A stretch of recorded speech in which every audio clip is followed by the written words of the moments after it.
I recently talked with my CPA to see if he could break down tax savings into something more approachable. This is because the federal tax code and supporting documents to help tax lawyers, accountants, and CPA understand and navigate taxes totals more than 70,000 pages long. And honestly, I'm not productive enough to read all that. Timestamps are in the description.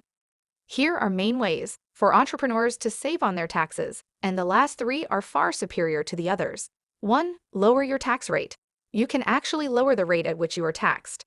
One way to do this is to change the tax you are paying from ordinary income tax to a capital gains tax. Ordinary income is taxed as high as 39.6%.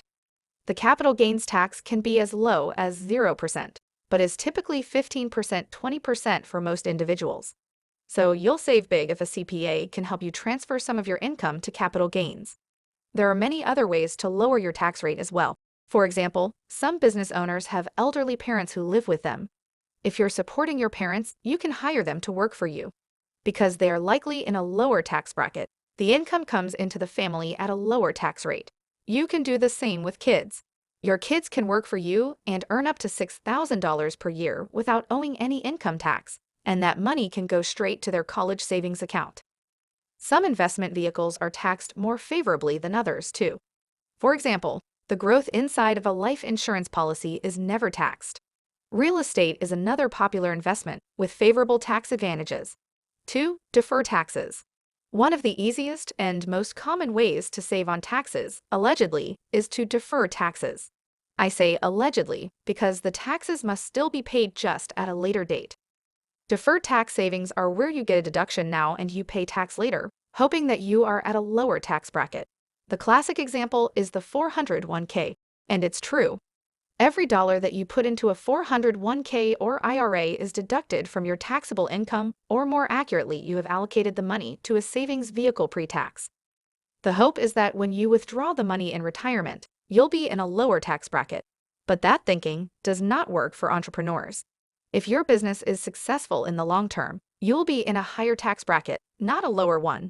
And here's another thing to think about. Which direction do you think taxes are going, up or down? The facts are that government debt is at a record high while taxes are at historical lows. It doesn't take a fortune teller to see that taxes are likely to go up. So why wait to pay taxes? 3. Spend it away. This won't come as news to entrepreneurs, but the more you spend on your business, the more tax deductions you earn. In fact, if you spend enough money, you can reduce your taxes to zero. You can spend money to reduce your taxes by hiring a new employee, buying new equipment, running an advertising campaign, and more.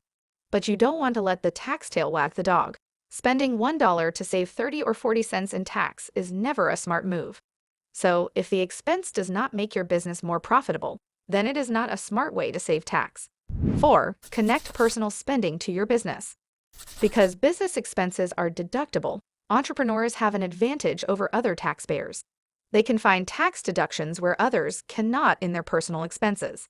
So, look at your personal spending, where you are spending money already, and see if you can connect that to your business.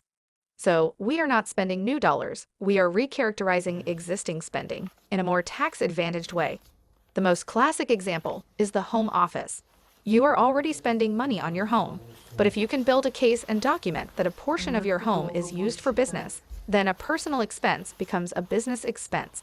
Travel expenses, education expenses, magazine subscriptions, and more. These are all expenses that could possibly be connected to your business. If they are connected, then you just found a way to lower your taxes without spending any more money. 5. Moving to a tax haven.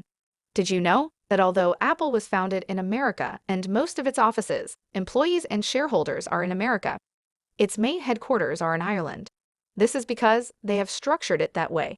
The tax rate in Ireland is 8%.